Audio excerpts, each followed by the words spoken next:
এক হাদিসে রাসূল সাল্লাল্লাহু আলাইহি ওয়াসাল্লাম তিনবার আল্লাহর নামে কসম কেটে বললেন, আল্লাহর কসম, সে মুমিন নয়।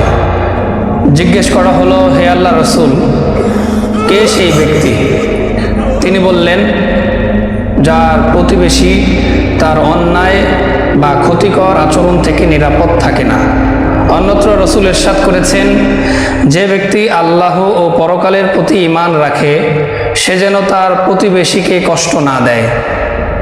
আর এক হাদিসে রাসূল বলেন, ওই ব্যক্তি প্রকৃত মুমিন নয় যে নিজে পেট পুড়ে খায় অথচ তার পাশে থাকা প্রতিবেশী ক্ষুধার্ত অবস্থায় রাত কাটায়।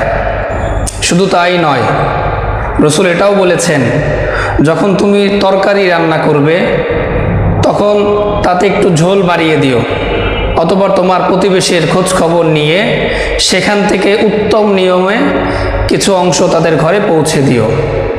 প্রতিবেশীর খোঁজ খবর নেওয়া এটা একটা অন্যতম সুন্নাহ। কাজে আমরা সর্বদা আমাদের প্রতিবেশীদের খোঁজ খবর নিব এবং তাদের হক আদায়ে সচেষ্ট হব ইনশাআল্লাহ।